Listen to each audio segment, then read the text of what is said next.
I have found in my market that $2,500 is the tipping point. $2,500 and below, that money flows pretty freely without a well-established relationship. But at $2,500 and above, if somebody isn't having conversations with those donors, they're not just giving that money. Like what is the trepidation with people not wanting to just pick up the phone? We're not even talking about the mega rich. We're just talking about somebody who can afford to write a $10,000 check, but that's really intimidating to somebody who is in their 20s making $50,000 a year, and nobody is spending the time training these individuals on how to have that conversation. We've always coached folks, if you don't know what to say, why don't we just say thank you? If you look at the whole donor cycle, the ask is statistically the smallest percentage of everything that goes into that relationship. We, started the conversation about this episode. I want to give folks some feedback. I'm going to read it verbatim. I saw you post something on LinkedIn, and this is everyone's opportunity to reach out and show Trisha some love on LinkedIn, and we'll have your profile in the show notes in the description. But I read this post by you, and you do a series of posts, and I really, really like the format, and I think it's very, very valuable. So once again, here's everybody's encouragement and nudge to get on LinkedIn and reach out to Trisha. How fundraising is going to look different in 2025. And this was the first of 5 installments. I love how you do installments. I think it's really, really cool and unique. Engaging with higher level donors is going to be critical. Say it with me. Critical. These are your words. Write it down. Critical. Recently, a donor, a known billionaire, has historically given $500,000 for one of our partners. This year, he raised his paddle at the $250 level. No, I didn't leave out a digit. No, I am not leaving out his sponsorship. I had the chance to talk with him, and he told me no one bothered to talk to him. So he figured he'd hang on to his money right now. If you don't have the tough conversations, you will have a tough year. And I read that and I jumped up, I read it and immediately called you. So thank you so much for taking the call. And I said, Trisha, we need to have this conversation. Well, thank you. Yeah, it was really good. And it resonated with me because, talk to me about that post. Talk to me about, those kinds of situations that's devastating for an organization, obviously. You called it a tough conversation, and I'm not disagreeing, but those are tough conversations to have after the shoe's already dropped. They don't have tough conversations before the event. And tell me about just how critical, because that's what you said, how critical it is for people just to pick up the phone. Like what is the trepidation with people not wanting to just pick up the phone? Nonprofit professionals in the fundraising space, they are not empowered by a lot of individuals within leadership and boards to have conversations with those higher level donors. There's a layer of gatekeeping that is happening.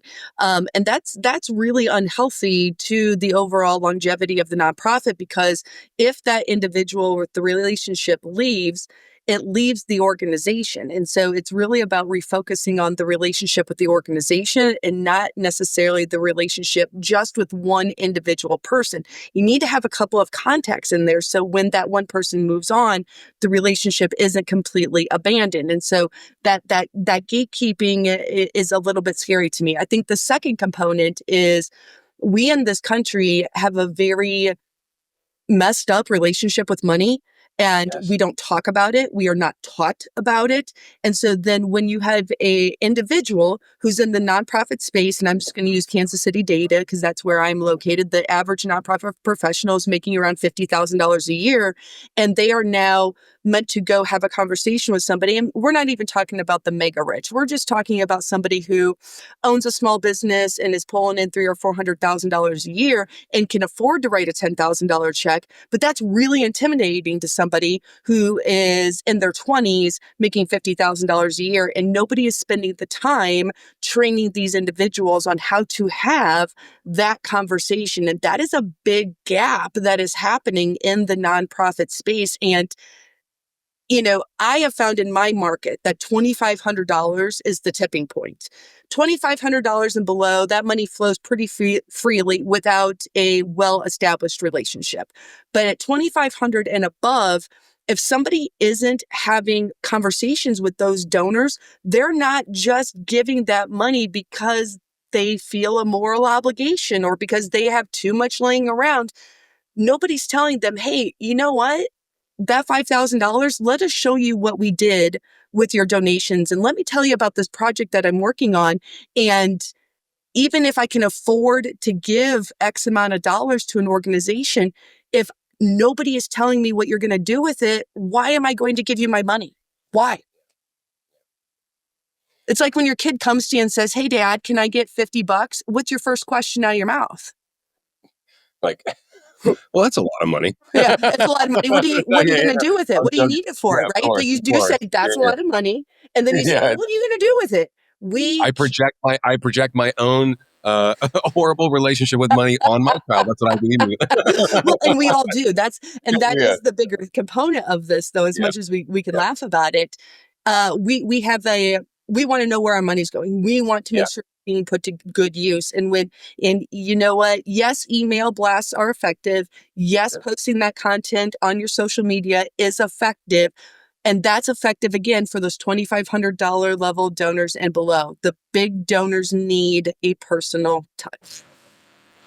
Yeah, you said it. There's so much to unpack there. I was writing down Mhm. some other just follow up. It's just that projection of your own relationship with Yes. money that folks in development have. Yes. It's unfortunate. You said empower. We need to do a better job of empowering folks in that development role.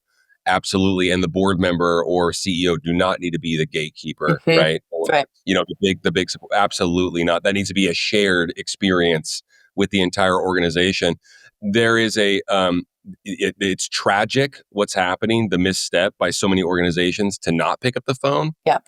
Whatever level, I love that you were able to dictate that in your market. And I, that's very common, right? Where things start getting a little more serious, right? Yeah. For sure, because we can really start sending more kids to camp or, having more effects on food insecurity in our town at those higher dollar amounts. You know, I'm fascinated, like you said, it's $1 million question. I'm fascinated by the trepidation and fear. And I I think that you know. just done a lot of that, right? It's like, once again, lack of empowerment. We're projecting our own money values on these billionaires or what have you, and it can be very scary. And what I always say to folks, and I think this is the tragedy that's not happening, is if you got to pick up the phone for sure, and there's ways that we can get folks pumped up to do so, right? We'll talk playlists or something like that later. But we always say this, and I want to hear how you've coached because you've done so much consulting as well. We've always coached folks. If you don't know what to say, why don't we just say thank you? Let's just start there, right? Because it's like, and right, it's right. It's like it seems so obvious, but it's such a cool unlock for folks. It's like, oh, I don't have to ask for anything. No, you could say thank you and invite them to come see the work, or come to, invite them to the next event or what have you. But I'm always just telling folks, unlock the whole thing by maybe not asking, invite, and then also say thank you. If you don't know what to say, that always works great because I'll tell you what, no news is not good news. Right? Agreed. Mhm. Yeah. Yeah. Talk to about how you coach those kinds of orgs up or those kinds of dev teams up on their outreach. Cause I know you've gotten there in the weeds with them on it and stuff. We definitely have gotten in the weeds a few times on that one. And it's not a black and white answer. There's a lot of variables that go into it. Trevor, your point of what you just said there of pick up the phone just to say thank you. If you look at the whole donor cycle, right? The whole rigmarole that goes into it, the ask is statistically the smallest percentage of everything that goes into that relationship. And it's a lot like every other relationship that we have in our lives. When, you know, I have some folks in my life that are very, very dear friends, but it does feel like every time I talk to them, they want something. And I always dread that a little bit. And I'm not always on board to, like, didn't you just move 6 months ago? Like, why are we moving you again now? There's always an ask. There's always a something. And then you have your friends that you just hang out with, right? You grab lunch, you go for a walk, whatever the case may be. But then when they need something, it's no skin off your back because there have been all these other interactions and these touch points that are in between those asks that when the ask does come, it's much easier to stomach. And so when it comes to asking donors or developing the relationship with donors, asking people for stuff should only be about 5% of the conversations that you are having. 95% of the other conversations are, hey, Trish, thank you so much for being X level of donor in our funding need, I just wanted to call and tell you thank you. Because of you, we actually were not anticipating that we were going to be able to do this, but your gift took us over the edge of that. And you know what? Thank you. I hope you have an amazing day, right? It doesn't really need to be more complicated than that, so that when it comes around, now I'm feeling good. I'm feeling the warm and fuzzies. And so then when I see that you've got a capital campaign going on, I'm now wanting to get involved because I felt appreciated and I felt like I made an impact. But the responsibility is on the org to get me that emotion. It will not come intrinsically on my own. I have to have the feedback loop in order for me to have that. And if you're able to give me that feedback loop when it comes to the ask component, it's already sold itself. Yeah, it's massive. There's a it's striking. You've been in the space longer than I have, but I'm working on 9 years now, and I've learned so much because so much has changed in our space. Yeah. It's striking to me how similar, like you just said, you gave a beautiful example about friendship and folks that were like, okay, because you're a good friend, you'll take the call, but you're like waiting for the other shoe to drop. It's amazing how folks in development and just in fundraising in general don't understand how similar these relationships can be by the perception of the donors and supporters that you have, and how easy it is to build these kinds of relationships if you just treat them like you would a normal friendship. I would You know, like, I want you to plug what you said to me when we were on the phone call. what did I say? Yeah, You tell me. talked about the similarities between the fundraising space and another very well-known industry of hospitality. And you talked about how Oh, totally. Yeah, we're yeah. in Oh, the, pardon me. Yeah, and for when you said that, Trevor, oh, I was waiting until we actually had our podcast so that I could make sure that oh, I give you credit for that component, because I am going to go on my socials and I'm going to talk about it. Because if you really think about that, I really sat in what you said for quite a while after you said that. And I thought about all the touch points I've had with exceptional hospitality experiences. And I thought if we just took those same touch points and extrapolated them into the donor experience, whether that donor experience be at an event, whether that be your communication that's going to be post event, whatever that is. And I'd be very willing to place a pretty hefty bet, Trevor, that if we went to nonprofits and we said, what's your donor experience like? Whether that be their online experience, their social media experience, their at event experience, they're going to look at us like, what are you talking about? Like, they don't have one. And so I thought about you, and you look at companies who do customer service well. You look at, the Ritz-Carlton, famously known for their customer service. And I went down a rabbit hole. I'm going to get the number incorrect here, but I'm directionally accurate. And all employees of Ritz-Carlton, if the guest has an issue that is like $500 or less to fix, yeah. automatic empowerment for the person to take care of it. They do not need to go find a manager. They do not need to get a sign off. And there was a case study of a woman who forgot her shoes, and the concierge ran over to Bloomingdale's. What size are you? Black pumps. Picked them up, paid for them, dropped them off at her door, and said, "Here you go." And that woman was, glowing reviews. We need to do that for our donors. It's the same thing. They're giving you money. They need to be treated with that same level of experience or with that customer service. They're giving you money and time. Yeah. The two great things that they can give you. Yeah. It's lovely that you cited the Ritz-Carlton example, because there's a video by their CEO that we shared with our own hospitality team, because we've empowered our hospitality team to do the exact same thing with donors, because we're so donor centric. Mm-hmm. And there was a clip of the CEO, and he said, for instance, and he just threw a number out there. He said, the lifetime value of a guest for us is over $200,000. And he said, well, what if it cost me $2,000 to fix a problem? He's like, it's a no-brainer. And so that kind of stewardship towards supporters, donors, investors, because I think that folks invest in your organization the same way they give, right? Mm-hmm. They're investors, they're stakeholders. They have, not picking up the phone and having a conversation with them is a tragic misstep as well. You need to get them involved when things are going good and things are going bad. Yeah. But yeah, like you just, it's hospitality, and I appreciate you bringing that up, because it's thoughtfulness personified, and it's how you made people feel. You've probably seen some examples some great examples, I hope, because I've seen some really cool examples, and I'd like for you to maybe just like get in your memory bank and just like, what did an organization do where you saw someone like maybe bid on an item, but they didn't win it and they were bummed, but they were a huge supporter, and then like the CEO said or a board member said, "Oh, we can get you another one of those," and they delivered it or something like that, or like a bottle of booze. Because I have a story like that to share where it's like someone didn't win a bottle of booze that was a huge supporter in a silent auction, and they're a big bourbon fan, and the organization gave them a bottle of bourbon after the event because they knew they coveted it, but they didn't win. You know, like little things like that, just like absolutely shock you when you find something like that at your doorstep.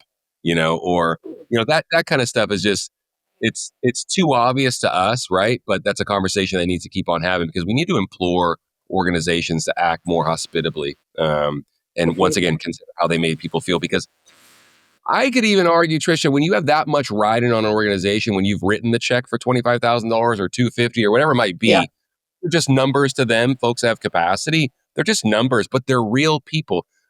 They might even feel more than we do. I don't know. That's hmm a chance I'm willing to take, right? hmm That they feel more than we do even about certain things and where their money's going, that you absolutely, have to reach out. So yeah, I think taking any of those opportunities, I think it's massive. Yeah, yeah. To Eh, wow people. Yeah. to wow people. I wish I could come up with a good example of what you just said because I'm like, damn, that is talk about going the extra mile. I cannot come up with any. I don't get a lot involved in a lot of that component of it. Yeah. Sometimes I hear those ancillary stories. It's not Yeah. anything that I get super involved in, but I hope that the listeners take something from what you just said, because even though I don't have a personal example to share, to generate more conversation in that capacity, that's going the extra mile. And it's paying attention to those micro components of making people feel like they matter and not making them feel like an ATM. I have noticed a little bit more of an uptick, and I'm just going to say it bluntly, No, please. of Yeah. nonprofits feeling some sort of sense of entitlement of we're out there doing this good work in the community, and therefore people should just be giving us money. And folks, um, you know, in the Kansas City market, there are over 10,000 nonprofits. There is somebody who's doing what you're doing. There's already somebody out there who is doing the same type of work, very, very similarly focused, because with over 10,000 nonprofits, I can't imagine that there is one that's just the true unicorn where there's, the other 9,999 aren't doing anything similar. And so if you're competing, if you're an animal welfare or women in STEM, whatever the case may be, there's other people out there. And if you're competing for those same dollars and you're not developing that relationship with your donors, somebody else is, that's where the dollars are going to go. Yeah, no question. And you're competing for those dollars. I say there's a tremendous amount of money in the system. At the end of the day, you're still competing. I want to take a turn into like events, and I think differentiation is stronger than competition. With your Mhm. approach, with how the event looks, speak to that and what you're seeing just in recent memory, Trish, with the organizations that are hitting it out of the park with their events. How are they doing it differently? Or is it less is more as far as the amount of attendees? Is it like we need to have better cocktails and better? Or what are you seeing in that? Oh, these folks are being more creative. They're being different, and it's separating them in the event world. Especially in your market. I have two ways I'm going to take that conversation. And the Yeah. first one is the less is more avenue. I Okay. jokingly will tell my clients all the time that 9 p.m. is the new midnight. And when I first started saying that, I said it with more of I'm kind of kidding, but we're directionally accurate. And now I say it with authority. Your fundraising needs to be scheduled to be complete by 8:30 because you're going to get 10 to 15 minutes off track. It needs to be done by 8:45 because at 9 p.m. it becomes a ghost town for these folks. And so for the events that are hitting it out of the park actually are moving to a very simple format. They are very much taking it down because, I actually was joking with my husband not that no 2 weeks ago, because on Friday night I was home and I'm very lucky that I live close to a lot of the venues that I work with, so there's a little bit of an asterisk that goes on this one here. But on Friday night I was home at 8:19, and on Saturday I was home at 8:06. That's Back, awesome. remember 9 years ago Yeah. when you started getting, you'd get home at 11, 12 o'clock. Yeah. That Yeah. was standard. That was normal. Yeah. And Yeah. if you got done before 10, It was like, what am I going to do with my entire night? I have the whole night left. And so that's not working anymore. So the format that we are seeing that is crushing it is a you know, very condensed schedule of events. Yeah. They are eliminating a massive chunk of their programming. And I did do a data point analysis, and I didn't have a ton of events to compare it to because our events who had this format were still very much in the minority. But the events that had your standard introduction, but less than 5 minutes, because you got to thank your sponsors. You got to do some of those components, right?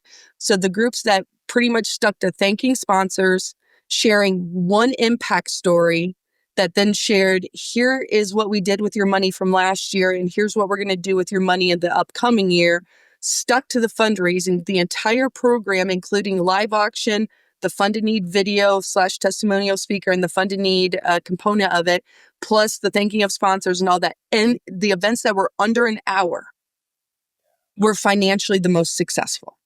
Wow. Getting rid of the awards. And I understand there's a place and time for awards, but frankly, the only people who care about awards in the room are the person who's receiving it.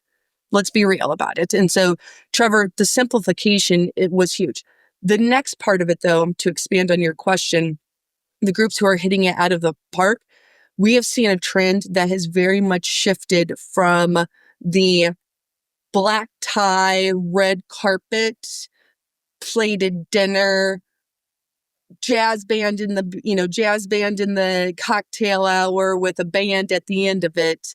The groups who are going more towards fun themes, getting away from plated dinners. And I know there's some controversy when it comes to plated dinners. I'm still a fan of plated dinners, but we're also seeing in years before the pandemic where food stations were problematic or buffets were problematic.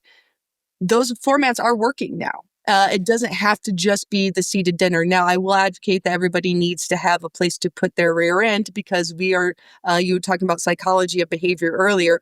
We are conditioned to act differently when we are seated versus when we are standing. So you can't take that component of it away. But the groups who are really kind of loosening it up and are like, hey, come here, let's have some fun. Here's a cool theme. Let me tell you one important story about everything we're going on. We'd like to invite you to join the impact of that work. Here's exactly how you do it. Have a good night. Yeah. It's working all day, every day. I love that. If you can create a situation, just, double tapping on that, where it's serious. It could be a very rare disease. It could be it's a very serious thing. But if you can create a situation and an atmosphere where you have folks that are major givers, for instance, but of the husband and wife team, the wife's got her high heels off and she's dancing, Yeah. Whatever before 8:00, fantastic. And it should be fun, flexible, all those things. And it can still be about a very, very serious, mission. And people are gravitating, it sounds like what I'm hearing you say and what we're seeing too is people are gravitating toward, of course, less is more, but having a good time. Yeah.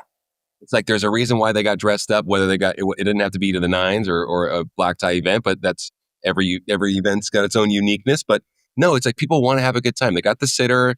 It's like, I want to go have a good time with my wife when, I love her to death, but get away from my 6-year-old for an evening. Yeah. Stuff like that. Like it's real, So I think just understanding that that's where people's proclivities are, and not, of course, the adage, which is the kiss of death, is what we've always done it this way. Yes. That's not working. That's not working. I wanted to talk to you. You said something cool about like, hey, awards, that should just be its own separate event. Yeah. Maybe a fundraising component. Sure. It could be smaller. It could be sponsored, but that should just be its own separate event is what I hear you saying too, right? Yes. Yeah. It's not a hill I'm going to die on. There are definitely some that I will, but uh, and I also understand with awards, a lot of times they're expected to invite a table, and they're expected to invite a table that then's going to financially support the organization because the person that they care about is winning this award. So I understand the play, and I get that. But if you have to do awards, just make it fun for the audience. And, Trevor, what I find to be interesting is I'll ask groups, they're like, we want to have a really fun event. And I will say, what does fun mean to you? Yeah. because not everybody defines fun in the same way. And so what I also find is where this discord comes between donors, committees, boards, and the nonprofits is they've all got their own version of what fun is, and they're not actually talking about what that looks like. And so when it comes to that award component, watching a stranger win an award and then they're seated way in the back and it takes 10 minutes because the family's got to come up there and then we got to get the photographer up there and and it's just like, what is happening right now? That's the way the majority of the room feels. What is happening right now? So again, like I said, it's not a hill I'm going to die on, but short, simple, planned, and you got to just keep it moving.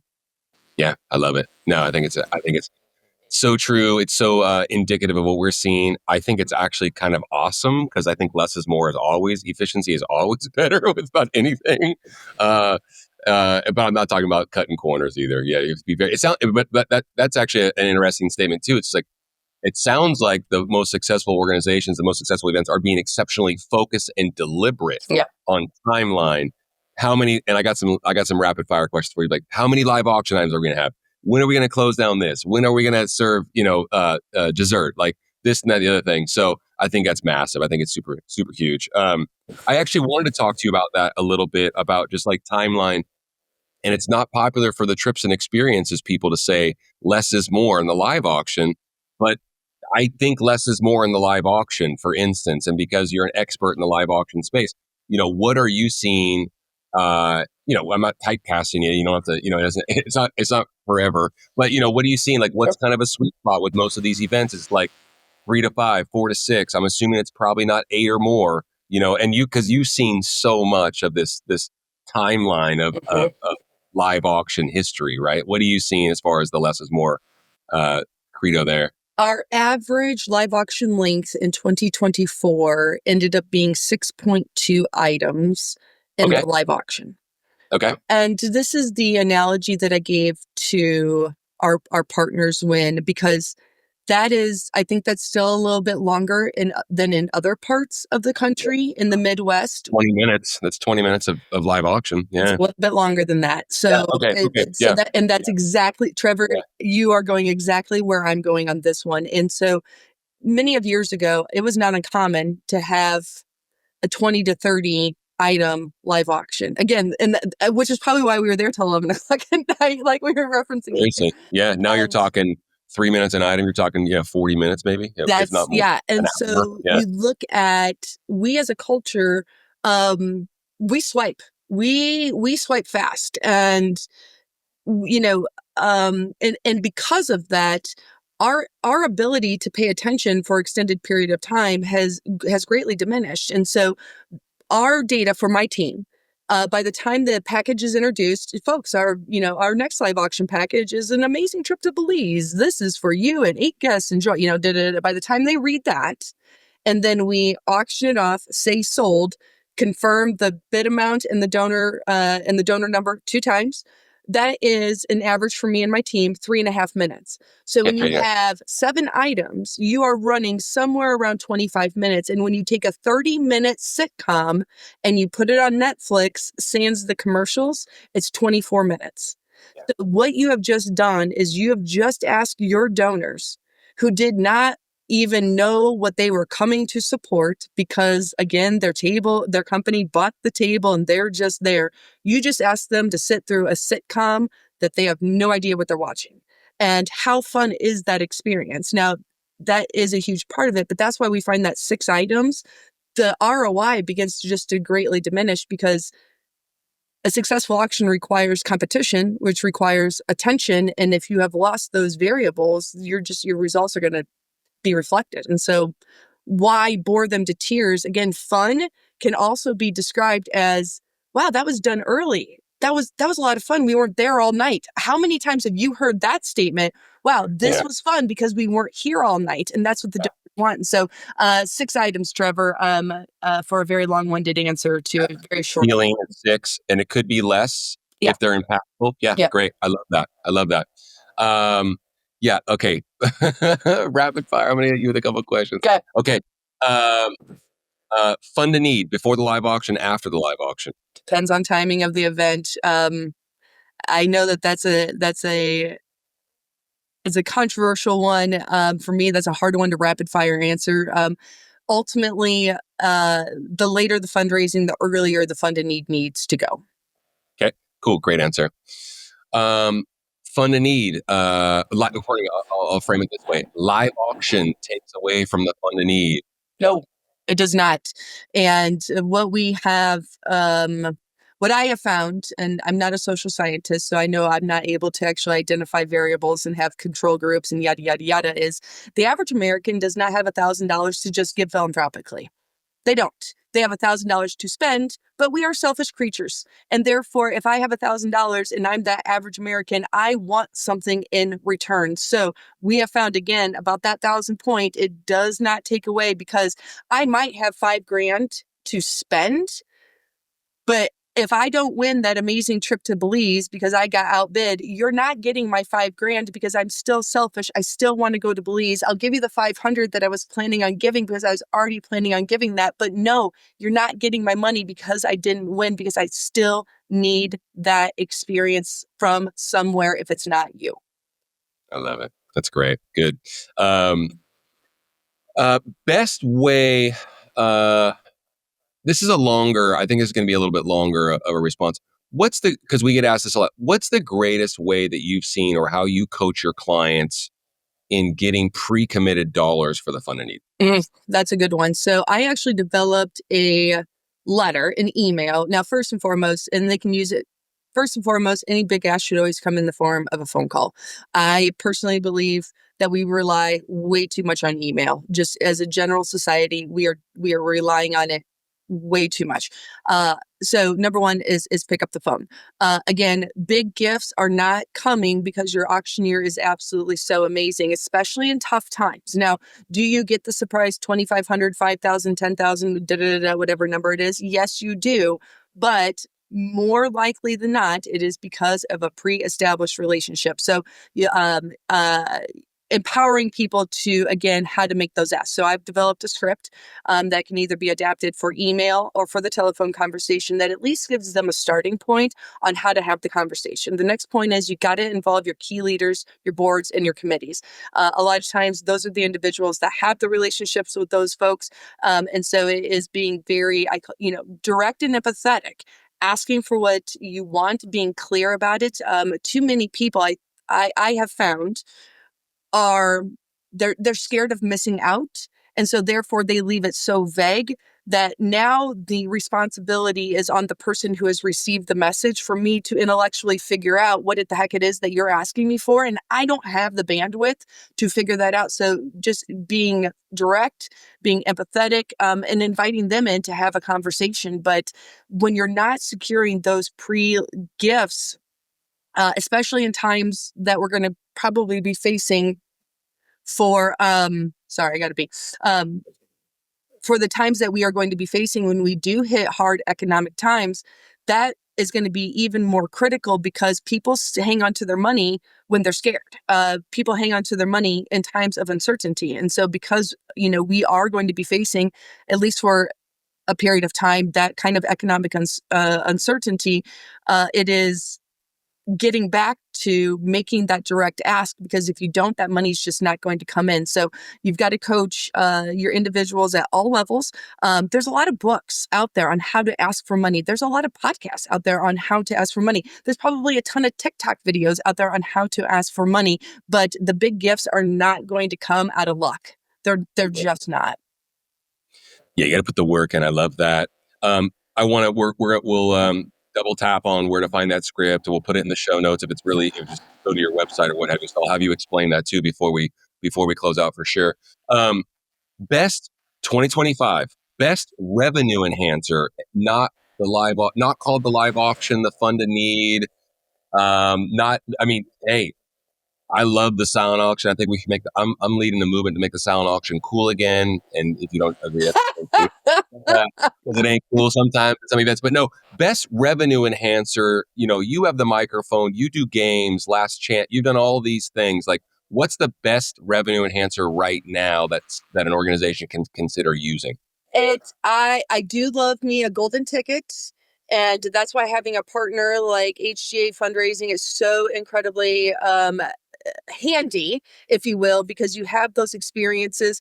People will pay $100 for a raffle ticket, $150 for a raffle ticket at the chance of going and winning a vacation. That just everybody, I won a trip. Yeah. How Yeah. cool is that to be able to say? So I have found a golden ticket. We've been charging $100 for a very long time. It still seems to be a price point that is working. Some groups have increased the price to $125. We have not seen that data hurt the sale of the golden ticket. And in addition to that, I've actually been coaching folks to not limit it. Now, I think there's a worthy conversation to be had on both sides of it, but if you cap it at 100 tickets, which has been, again, the way we've always done it, because there was that psychology of you have a 1 in 100 chance to win, we have found actually people don't care. They Yeah. want a chance to win. And so if you are going to cap it and you sell out every year, to me, that says you need to do one of two things: raise your price or offer more tickets, because you shouldn't sell out. You should have 2 or 3 left over every single year, because otherwise you have too few or it's too cheap. No, I love that. That's exactly it. We're lockstep on so many things, but that's how we coach folks too. It's like, have you had success selling tickets for $100? Let's raise the price Yep. point. Absolutely. And we're not married to it. We've talked a lot about having supply and demand, and different psychology, scarcity, tie into, we only have this many available. But once again, that's basically for folks to grasp the concept, because we're such huge believers in the golden ticket. Yeah. So I hope that wasn't by design that you answered that that No, way. it definitely was not. It Because I because it love the golden works. ticket. I think it's amazing. Yeah, It yeah. works. So The other one I love that's not golden ticket yeah. related, I love a good mystery box. Those do tend to Okay. be a ton of work, though. Okay. They're not a good fit for everyone, but audiences do respond very positively to them. And right, wrong, or indifferent, people will buy alcohol. So I always coach to not do a wine poll, because not everybody is a wine drinker. Now, you can have wine in your liquor pool, and if you happen to get a bottle of wine, that's the way the game is played. But if it's all wine, you can turn people off. So $50 for a pull of liquor, you're gonna sell it out all day, every day. Yeah. You want to be equal opportunity receivers too. You want to take it all, go wide net with that. I Yeah. love that. Um, Event fundraising. There's a question I ask every single guest, and I like to ask this a lot: is fundraising is difficult, is hard. We accept that. Don't make it more difficult by doing what? But how I'm going to pose this question to you, Trisha, is event fundraising is difficult, is hard. Don't make it more difficult by doing what?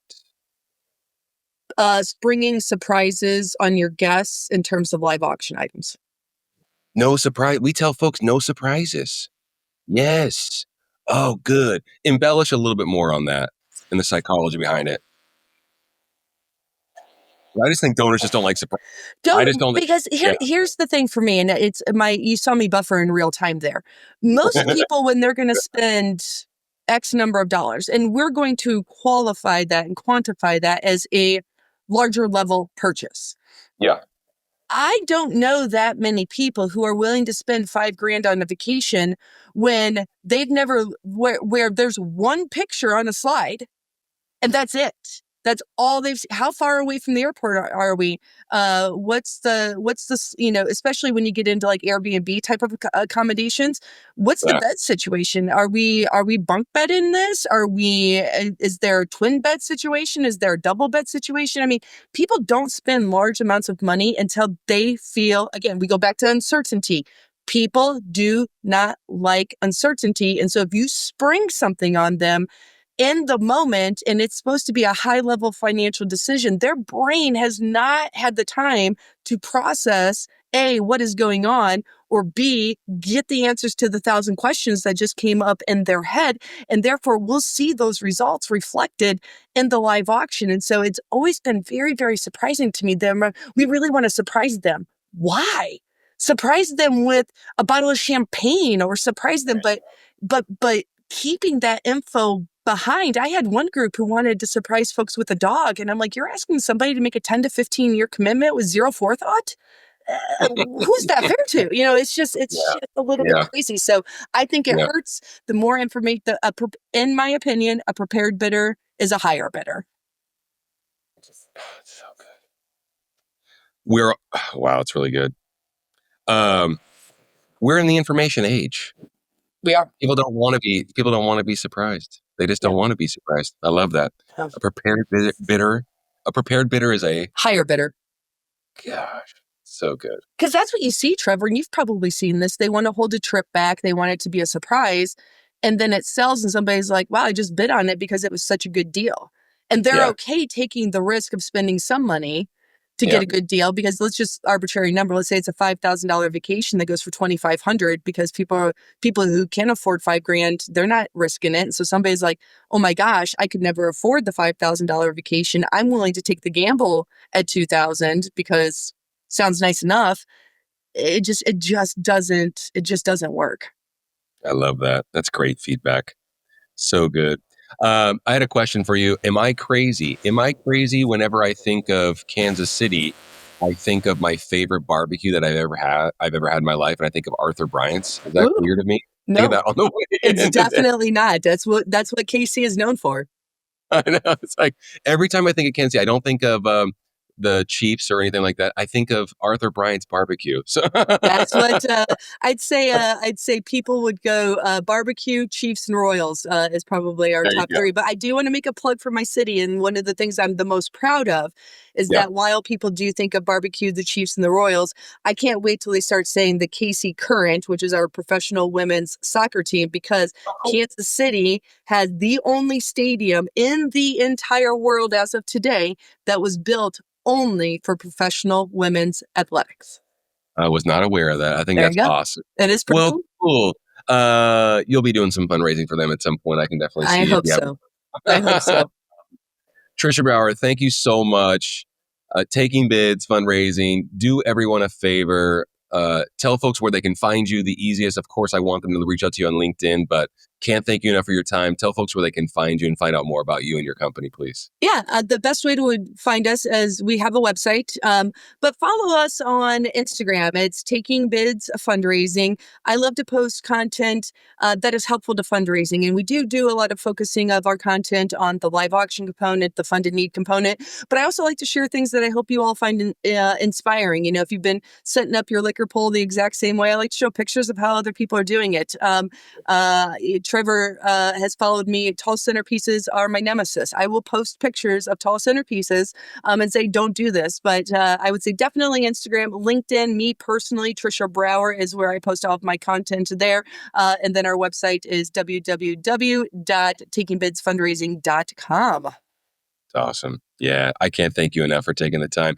I live on LinkedIn. I don't spend any time on Instagram. This is everyone's nudge to please show some support and reach out to Taking Bids on Instagram. I love your content on LinkedIn.